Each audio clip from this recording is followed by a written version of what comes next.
Howdy folks, and thanks for joining me today for Porch Talk again. And I hope you are all doing well and surviving during this time of crisis. And today I want to talk to you about global food shortages. And there's a lot of talk going on, and I wanted to bring out some points and what my thought is on the global food shortage. But before I do that, I want to ask you today if you'd like to help our channel. If you're not a subscriber, if you'd hit that subscribe button. And while you're there, hit that bell. After you subscribe, a little bell comes up. Ring that bell. And what that bell does, you can set it to notify you when we upload videos here at Cedar Creek Homestead. And also, if you give us a thumbs up, all of those things, and comment, all of those help our channel. So some have asked how they could help. I know sometimes there's people that want to donate money and stuff like that, and we appreciate that very much, but we're not asking for your donation. We're just asking that you help grow our channel, and those are some things you could do. Main thing, subscribe. If you click the bell, then you'll know. That may not help our channel, but at least you'll know when we do other videos. And then at the same time, hit that thumbs up button.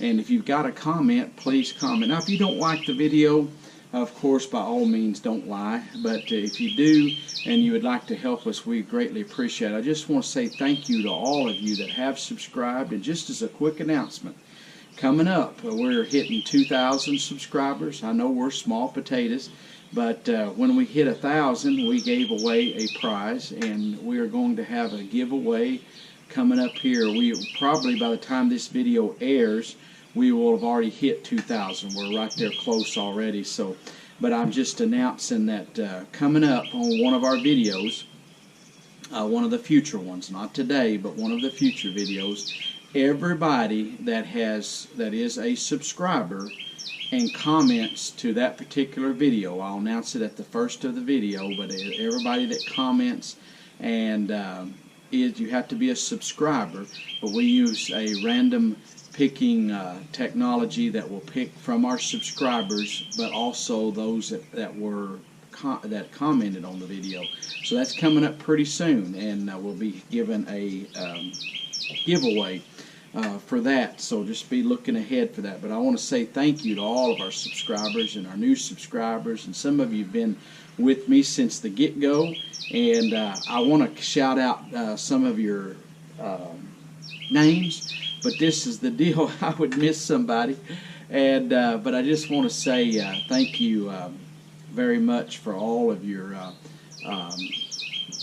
comments and kind words and thumbs ups and subscriptions. And now we're hitting the 2,000 mark, and so I think every time we hit a milestone like that, we're going to give away something. And so I certainly appreciate all of you. Some of you are like friends to me. I've gotten to really know you, and I really appreciate that.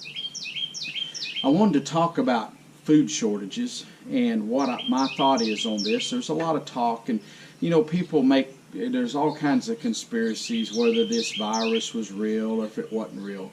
Well, there's been people supposedly died around here, and that's died of the virus, and I don't think that's no lie. Whether it was kind of over-talked, overdone, you know, we could say coulda, shoulda, woulda, whatever. I hate that some of the folks that I've known that have died and we're just in our little rural area, but it's not good. I don't like. I mean, I hate it. I really do, and it's a concerning situation, and it's, for me, I believe it's real. Did they kind of overboarded a little bit based off of the flu? Maybe. But, you know, a lot of people think it was a man-made thing, and I'm just going to tell you what I believe. I believe this was a man-made thing that come out of China. I even think they may have purposely misled our country and misled the world, and either because they were trying to cover it up, or either, you know, maybe they were innocent and didn't do it on purpose. But I believe it come from them. But sometimes I wonder if they didn't do it a little bit on purpose. There's a lot of people that get in the background and do deep thinking into stuff that we wouldn't really think of, but they're like, well, if we did this and it hurt the economy globally, would it help our economy? You know, stuff like that. There's always people out there trying to take advantage of a bad situation. And but as for us, I can't do nothing about all that stuff. whoever started it, if it did just start from people eating bats somewhere, that's neither here nor there. There's not much I can do about that. But I do want to talk about this. I can't help myself. And I think it's very important that everybody take care of themselves. You know, you got to start at your home. And the Bible says that one that doesn't provide for their own is worse than an infidel. And I think we need to take care of our own first. And then you need to take care of your neighbor like yourself, those that are around you. You need to see what you can do for them. And when you see a need, you need to help them the best you can. But getting in today to global food shortages, I don't know if you noticed, heard this or not. Hopefully most of you have. By the way, I think that most of our viewers are into homesteading and prepping, and you're already making preparations. But this is to encourage you if you are doing preparations, and this is also if there happens to be some that's just clicking on concerned and you've not been preparing for what's coming. This will help you to kind of know a little bit. I know the news isn't reporting on this much, and we've had government officials saying everything's fine, but I'm afraid this is going to catch a lot of folks unprepared. So, but anyway, you may have seen this on the news where the United Nations has said that they believe there's going to be a global food shortage of biblical proportions. Now, I don't know how much they know about the Bible. I don't know how much trust I would have in the United Nations anyway, but knowing what I know, and for them getting on board and saying it does concern me. And I'm going to talk about what I know the most, and that would be right here in our neck of the woods, what's going on. When this first started, this pandemic, it didn't take long till our stores ran out of a lot of stuff. Rice, beans, meats. Now our store locally here still has some meat in the shelves, and they're starting to build where they're getting more and more, but there is still a lot of empty shelf space. A lot of stuff you can't get, and you know, and one thing they tell me at our local store, they have had people tell them that they're from Tulsa, Oklahoma City, which is an hour, 2 hours away from here, that are coming to our store and shopping because up where they're from, the stores are sold out of everything, and so it's causing our strain on our stores. Now, I don't know that anybody around here has had to go without food. Everyone has had stuff to eat, but people have had more slimmer pickings, you might say, or they've had less choices, you know, not been able to eat out, or not, you know, you used to, if you didn't have something to cook at home, you could just run to the store. Now you can't get it to cook at home, perhaps what you like. So, and I'll just tell you, on us, we've had enough prepared that we've not been worried about it. We've had stuff put back that I think we had made it fine. We still go buy stuff from Walmart, and Walmart has a thing where they come out to your car. We're still doing that. We're practicing social distancing to the best of our ability. We're trying to do what has been the guidelines given out by the federal government, and also what our state and local governments has recommended. We're blessed here in our state that they really haven't enforced too much. They've given recommendations, and you know, some don't like to be told to do anything, but this has not hurt us at all. We've enjoyed being at home. I've shared that already on videos. We've enjoyed being practicing this, what you might call, what you do call social distancing a little bit. And we miss people. We miss our church folks and things, but we're surviving. But getting back to the meat or food shortages, primarily I see there going to be more of a meat shortage. And I follow, because I'm a cattle rancher, I follow all the periodicals and things that go on in the industry. There goes my nephew out, bless his heart. He's got that car and he wants everybody to know he's driving down the road. But anyhow, we have, I read and study this a lot and follow the market industry a lot as far as beef goes. And they oftentimes share things concerning other crops and things that's going on. And for instance, one of the crops was squash. and a lot of them, a lot of them that grew squash can't get it to the markets for whatever reason. They can't get help to move it. They can't get truckers to haul it. Stores don't want to buy it. There's just all kinds of reasons. They had a story where one squash farmer, yellow squash, had it was all prepared. He couldn't get any trucks to haul it to the stores, and it was going to ruin. So they just announced that it was for sale. Went on social media, said they would sell it, and they had cars lined up for miles away that come and bought the squash. And he ended up making more doing it that way than he would have selling it through the stores. Now, I know not everybody can do that, but that was one way of doing things differently. So right now, on the initial, because people panic bought, that caused some supply disruptions in the supply chain, and our stores were short. Also, at the very start, we've seen that people, and it's even happening still yet today, that a lot of people have decided not to work because they can draw extra $600 a week, I believe it is, from the federal government on top of what your state will pay you for unemployment insurance. They're basically paying folks to stay home and not go to work. Now, in the long haul, that's all going to hurt our country. First off, without the people working, who's going to work in these plants and supply? Because most people are dependent on the food supply chain. Are very dependent. Our whole country is. There's people like us that are sort of semi-dependent. We still have to have staples such as coffee and sugar and things like that. But a lot of things we could even do more here on our place if we have to, and we've equipped ourselves. And we'll be sharing some videos of some of the things we prepared for just in case we had to, like wheat berries and stuff like that. But don't want to get too sidetracked today, but I want to talk about they're having trouble getting it to the stores. But now, because I'm going to focus a lot on beef, there was a Holcomb plant up in Holcomb City plant in Kansas that caught on fire back in the fall, and it caused a disruption, and beef prices went up considerably, the wholesale beef price. Then they got that under control. They redone the plant. They opened it back up, and during that time, they increased the amount of animals they increased capacity at other plants, so they were still butchering the same amount of beef. And so after what happened with that was these Holcomb City plant, it's a Tyson's plant, I believe. It could come back online, and they started butchering and went to like 6 days a week.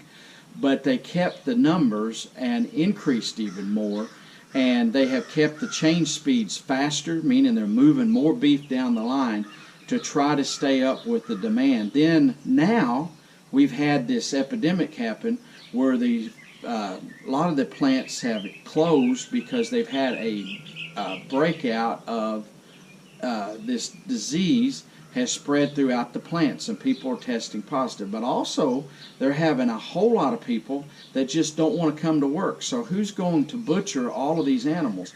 They are hog farms that are selling their hogs, and I heard reports that some are advertising $50 for a butcher hog. You can come pick it up at the farm, haul it to your place, butcher it yourself, take it somewhere.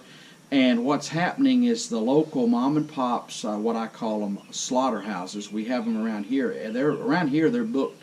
They're booked. People, they're taking orders way up in advance. People are going ahead and booking their slaughter orders for in the fall, way in advance, because it is getting so backlogged. With the guy that owns one here that we go to, I talked to him on the phone the other day, and he said he's never seen anything like it.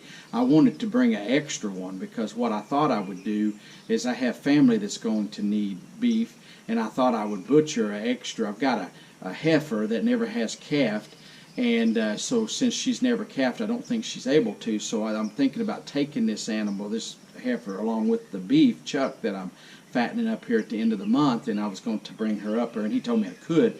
But he said he may be able to get me in sooner if somebody canceled. Some folks, it's been so rainy and muddy, they can't get in to load their beef up, so that they're calling in and canceling and postponing for another month, hoping it'll dry up some. But I can get mine out. So I'm going to get her up here, but it's May 31st. We got a whole nother month to go, or over a month before we can get them up there. So I'm fattening my beef up. Yes, I like mine fed grain.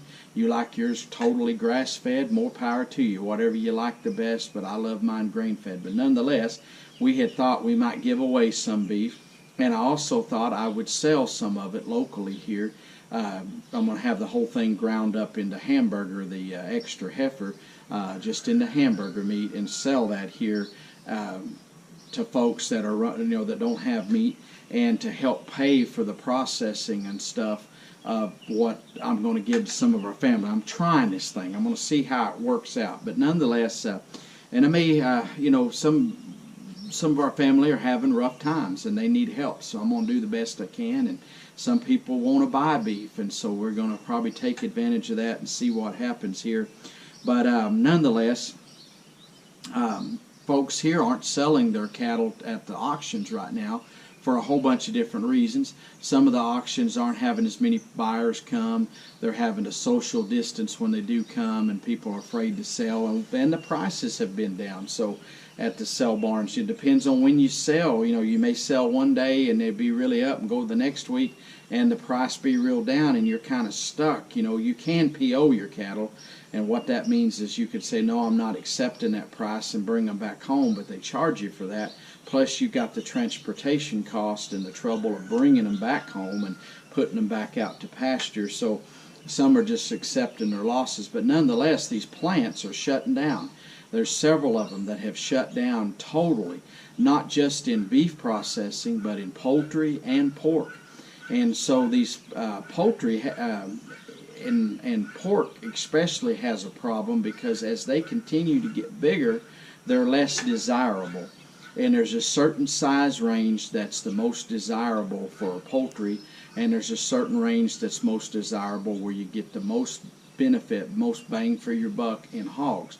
And then once they get bigger, you're just kind of wasting your money, and the slaughter big plants will actually dock farmers on their price if they're too big. They don't want that extra fat and stuff that's on there, because lard, there's not a big lard industry anymore, and the people want more leaner cuts of meat. Same thing goes with chicken. They get too big, and eventually they have leg problems anyway with these big broilers, so they become more and more susceptible as they get bigger to heat, stress. As it gets hot this summer, big chickens, it's just a lot harder on them. They begin to get leg problems, get crippled up, and so they have to cull those animals that are not, and they start to cost them money. Plus the people just don't want that big of a bird much. They want a normal size fryer or hen chicken. So and it affects the turkey industry also, very much so. But one thing turkey industry likes to do is they like to take, and they can get these big, humongous toms. It's way too big for bacon, but they can get 60, 70 pound birds, and they chunk them up's what I call it. They take the breast meat, is mostly what they want, and they make stuff out of that. They'll grind it up. They can make other things, but there's a big market for that. So the birds getting bigger, and turkeys on the short run may do all right, but eventually this is going to catch up with us. And the market reports are saying they believe that in the fall we're going to probably see a major shortage in proteins. Now I follow the protein sector more than I have anything, but they're saying there's probably going to be a big shortage because they can't get it processed. And the freezers, the frozen meats, are dwindling down. So it's going to come to the point that we're going to have troubles coming into the fall.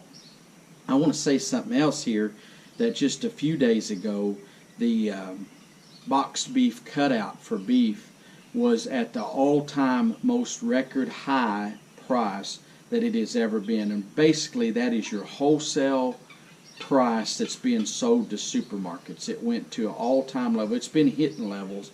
Now it's even hit higher prices, and they think it's going to go. So what's going to happen in the fall, even if beef is available, you're probably going to, not just in the fall, it's probably going to come this summer very quick. Like, you're probably going to pay astronomical prices. You know, the Bible warns in the book of Revelations, there's a place where it says that a loaf of bread will cost you a day's wage. I believe because of all this, we're going to see inflation.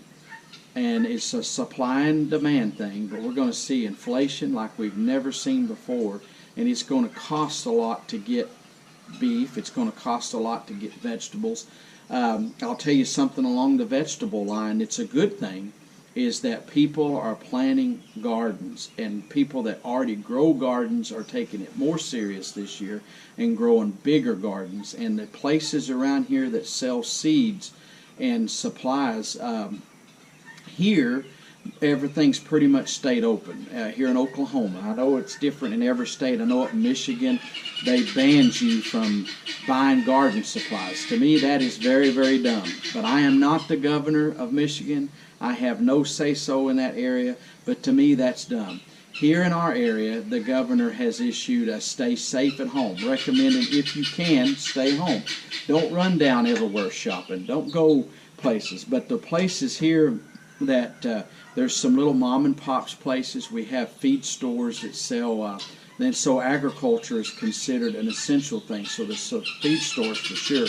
Even Walmart here is still selling. They have a guy that will come out. One of my cousins works at one of the Walmarts, and he works out in the lawn and garden, and he has a little device that he can come along and scan your stuff, and you can pay with a credit card there.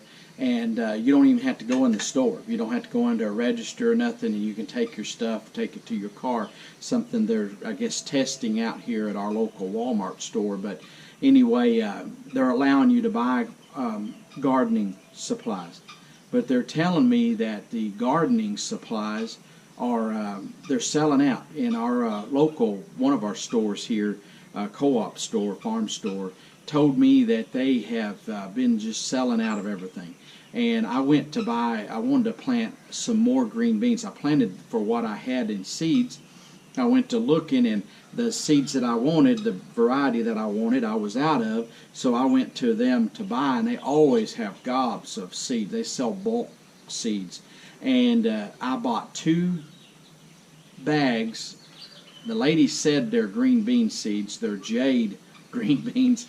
I've never heard of them before, and she said they were green beans, but I wonder if they really are. I'm going to look them up and see if they are really one for green beans or if they're a bean for shelling out. My wife, Josie, thought that they might be more of a shell bean, and that's fine. If they are, we'll use them, but I'm going to find out for sure. But they only had 2 packs of them left, and so I'm going to find out what they are, and I'm going to plant them anyway, because I have an extra room to plant another row in the garden, and I've already planted 1 row of green beans, but we're kind of ramping up things a little bit this year. But the farm store said that the people they buy their plants from, like tomato plants and stuff like that, and their supply was very limited, and I was like, boy, they've been picked over or something. Usually they have clear up until June, they'll have gobs of plants, and this year it's so picked over. But they said that their orders for the place they get from said they have seen a 300% increase so far, and that they are planting new plants still as quickly as they can get them started, that they are just round the clock working and cannot keep up with the orders. So it is a big demand. The seed is the same way. They just can't keep up with the seeds, and the seed suppliers are running out of seeds, and wasn't expecting this kind of a run on things. So my wife says that Baker Creek is having a lot of their stuffs out. M.I. Gardner, different ones are having struggles. So if you're familiar with those places, kind of for homesteaders and preppers, I think they're some of the probably the most well-known ones. But you know, there is a concern here by a lot of people. Now, one thing I was listening to one of our farm shows was they said how many of these people, when it gets hot this summer, are going to continue working in these gardens or planting and doing things. I'm telling you, if your life depends on it, I think a lot of people work. He was kind of making light of it and thinking that a lot of people is going to claim to be gardeners and stuff and do things that, you know, to me, you're a farmer. If you garden, you're actually a farmer.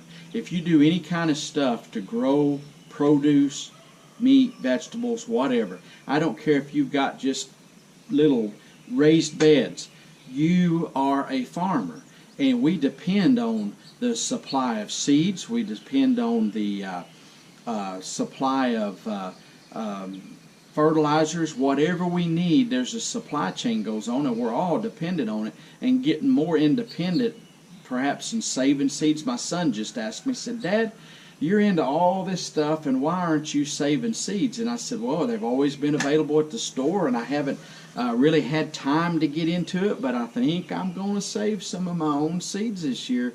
And as soon as I usually do every fall, I buy seeds. I should have bought more last fall, but I'll go into the farm store and buy a lot of seeds for this next year. Whatever I think I'm going to plant, I will go ahead and buy seeds. And if I'd have known what I know now, I would have bought double the amount of seeds.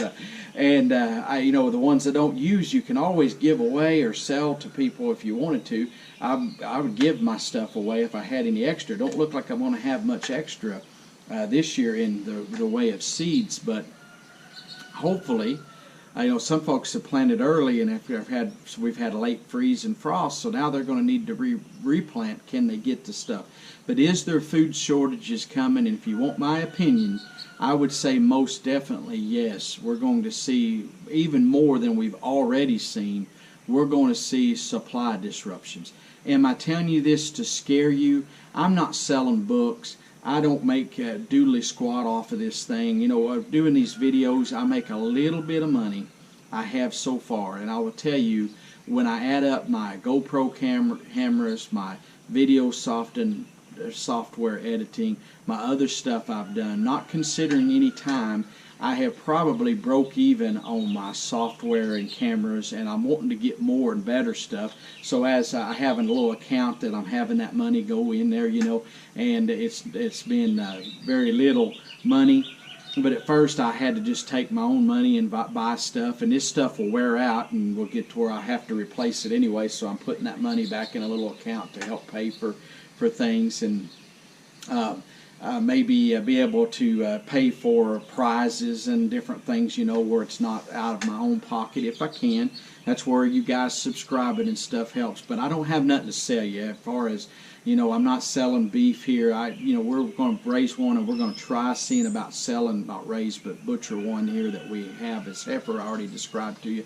And I'm going to experiment with this, just trying. There is a big move here in our state, and our State Cattlemen's Association has given a special webinar, a 3-part series so far on, if you're a member of the Cattlemen's Association, you can sign up and they will let you watch this webinar, and they have people that have raised in beef, and there's rules and regulations. If you get big into it, you have to have, there's stuff inspected by state inspectors. If you're going to sell across the state line, you have to have it USDA inspected, and there's rules and regulations. If you store it on your premises, the health department has to come out and inspect it. So there is so much that has to be done, and there's a lot of stuff to follow. So I'm like, if I get big in it, I'm going to have some big take some major steps to get into this. So what I'm going to do first is start with one, work in it to baby steps, and by the time I could get going into it, it's liable to be that this is already died down. But several years ago, a lot of the ranchers got tired of dealing with the big slaughterhouses and stuff, and they got tired of the way they manipulated the prices and done people, so they started just selling locally at farmers markets and locally. One people I know got a refrigerated trailer, a big commercial trailer, and they butcher beef. They have steaks, prime rib, whatever you want, and they take it in to farmers markets and stuff, and it keeps itself cool, and they sell just right there at the farmers market beef, and it's a neat thing. And they have people come to their farms buying beef. They have people now, this one couple of people I know, actually one not very far away from here, I installed a walk-in freezer for her, and she's selling beef, and they sell it, you know, on the internet. You can order it in, but there's becoming a big move from that. For one thing, people don't trust their food supply. Now, I have to say, on the beef industry, I think it's pretty good. If I had anything to say about the slaughtering facilities, if you've ever been in a chicken processing plant, and I have, I actually signed agreements not to tell what I saw. So I can't tell you much except for I just didn't really like what I saw. I was going to say that.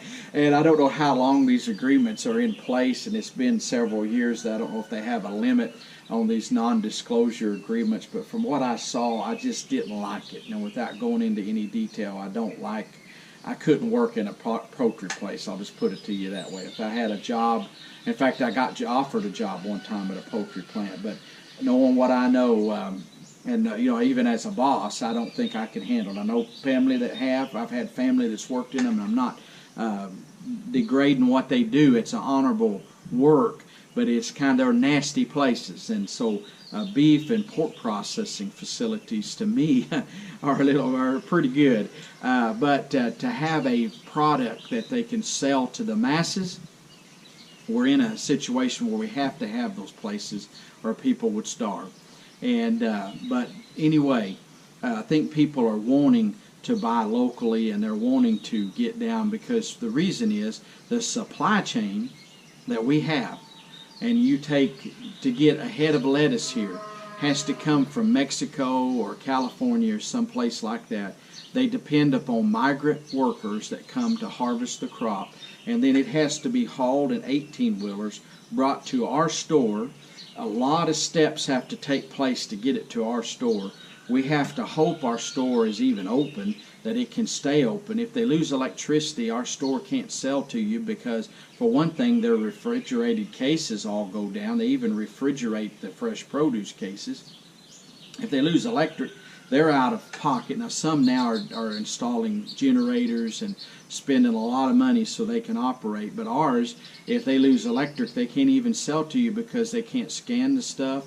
The prices used to be stuck on the produce, on everything. They could just type it in. They can't do that anymore. They can't accept credit cards. They can't accept your food cards, any of that kind of stuff. So the supply chain is so big that the farmers markets and stuff like that are just going wonderful. I've thought about getting into selling eggs here. We give a lot of eggs away here. In fact, all of our extra eggs, we give them away. We have people wanting to buy eggs. And I've had people tell me they would come and buy eggs if we would sell to them. And we're like, well, if we get any extra, you're welcome to have them. We're just not getting into the selling thing. But I have thought about to pay for my overhead of raising the chickens. If you sold them at a decent price and you sold a good product, what would be wrong with that? As long as you didn't try to rip people off. And that's what happens in the egg industry now. People were saying that the eggs at our store was over $3 a dozen for them old pale yucky eggs that you get. And I mean, our eggs are good. They're dark yolk. They're a good product. But is there food shortages coming? And we have talked about this for the longest time. If you've listened to me any of the last couple of years that I have been on YouTube, if you have watched Alaska Prepper, if you've watched Deep South Homestead, if you've watched I could just go on and on. My mind's went blank now of all these different little channels that have been up. But there's been people preaching and telling. We've had a movement around our area of people that have gotten into homesteading and prepping, you might call it. But prepping up what they can't raise, but raising what they can. A big movement in our area. People raising their own beef, chicken, pork, raising their own vegetables, gardens, and increasing the size, learning to can. I was just at some people's house, and they were putting up poke salad. First time they've ever canned. And they were putting up poke salad, and they told me that they were going to use a hot bath method. And I said, I don't think you should do that. And they said, well, someone else told us we could, and then somebody told us we need to pressure can our poke salad. And I said, I believe you need to. I said, my wife knows a lot more than I do about that, but I believe because of botulism and stuff like that, you want to make sure you pressure can your poke salad. So anyway, when I got home, I asked her, and she said definitely yes. But when I left there, they said, well, we're going to stop what we're doing, and we're heading to Walmart, and we're going to try to buy a pressure canner. And I hope they were successful in getting one. But they're wanting to start canning vegetables. There's a lot of people around here last summer were starting to can and buy pressure cookers and doing what they can with the hot bathing method. But what they were doing is buying from, like, find someone like me that had extra stuff they'd want to buy. We didn't sell anything out. We happily give stuff away if we have extra, but you know, a lot of people would be willing to buy. But some people told me they were going to these farmers markets and buying stuff, and they were coming home and canning it like green beans. And last summer there were people having trouble getting enough stuff to can. They were telling me that there were shortages, and some of the people told them that they had already ran out that they usually bought from, and or that they didn't have as good a crop because of the rain. There was a lot of different stuff going on. So just it's been talked about for a long time. And like I said, most of you that watch our channel have realized that we have been talking about this for a long time, and people that know me personally know I've talked about it the last 15 years. I've not just talked about it, but I've done it. We've raised gardens, we've increased, and we've got more and more so as we went along. I tell you, I felt led of the Lord to get into it. You know, some are saying this is a biblical thing, and I believe it could be, but I don't jump on board with all of that every time it's said, because it seems like every time, you know, every president we have is the Antichrist. Every leader we have, there's something cynical, sinister about them. Every time we have something happen, it's the Bible, it's the Bible, it's the Bible. And I do believe this could all be Bible, but I'm not going to get into all that, because this is the thing. No matter what it is happening right before our face. The Bible clearly points it out, though. And you can't deny that the Bible has talked about these days. So if you're a Bible believer, you should have already, if you believe the Bible, you should have already been given heed with the signs that we've seen these past few years. We went through a lot here in our area of the country, all over the country really, and around the world. They've seen earthquakes. We've seen earthquakes here. We've seen fires, big fires here. We've seen flooding. We've seen drought. We have seen stuff that you talk to the old timers here, and they're like, we've never seen it this severe. The stuff that we have, tornadoes, outbreaks, even having them right now. I mean, things are happening. They're even saying that they believe we're going to have a worse than usual hurricane season. I've heard that reported. No, I don't mean to be a fearmonger, but this is the thing. You need to hear the truth, and I'm telling you the truth as I see it. Not some made-up thing, not to sell you something, just to tell you the truth as I see it, and to give heed. You know, I believe that God has put people in place to hearken unto the people, to sound the alarm, to give warning to people. And that's what's happening today. And I believe we're sounding the alarm, and the alarm's been being sounded for a while. And so some are slow to get on board. It's just like when they started doing this social distancing thing. It took a week or two for people to even get in the groove of things. It took a week or two for the restaurants to even shut down. I told my son when this first got started, I heard of it, so we're not going to sit down and eat anywhere. We might go through a drive-through like a place, but we're not going to sit down in a restaurant. We're going on a deal for the next 2 weeks. Now it's been for quite a while, but at first I said for 2 weeks here we're going on our own self-quarantine. It just made common sense to me. If it don't to you, don't do it. Everybody can do what they want to do, but then our health departments here mandated that to be in compliance with the guidelines of our health department, you had to shut down. So the restaurants didn't like it, but I'll tell you, people just quit coming anyway, and they're taking takeout, and people have gotten used to that, and things are going along not as normal. I don't know if we'll ever get back to normal. I really don't think we were normal anyway with what was going on, but anyway, I appreciate you watching today. This is going to be a long video, and I'm so sorry for just going on and on, but I have enjoyed visiting with you today, and I wish you well. If you're just getting into gardening, if you're just getting into homestead, and if you're just getting into prepping, keep up the faith. Work hard. It's going to take some work, and it's going to take some effort on your part. And I would say if you're just getting started, and we've had several comment this way, and this is the way we've done it, start out small. Don't go out and panic. Don't put yourself in debtor's prison because you're trying to get, but use some common sense and buy what is necessary. The most important stuff, what you could really use. There's people that have stockpiled junk around here that will never use it, and that's dumb. Don't buy stuff that you don't need. And I'll just give you an example. Our local stores are limiting the amount of ammunition you can buy for your gun. You can only buy 2 boxes. and they cannot be of the same caliber. So I carry around as personal protection on the Homestead, and where I go, I carry a 9mm.